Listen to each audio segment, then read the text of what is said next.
قبر کو یاد رکھو، یہ ایک ایسا یونیورسل ٹروتھ ہے جو نہ تو پیسے دیکھتا ہے کسی کا، اور نہ مال، اور نہ کسی کی شکل۔ اللہ تعالیٰ نے بھی قرآن میں فرمایا نا کہ ہر جان کو موت کا مزہ چکھنا ہے، جس میں بھی لائف ہے نا اسے مرنا ہے ایک دن، اور قبر میں جانا ہے۔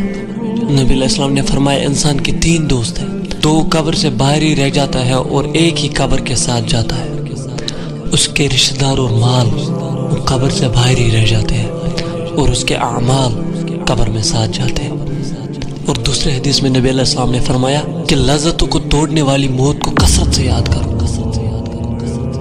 کیونکہ وہاں پہ کیا ہوگا پھر؟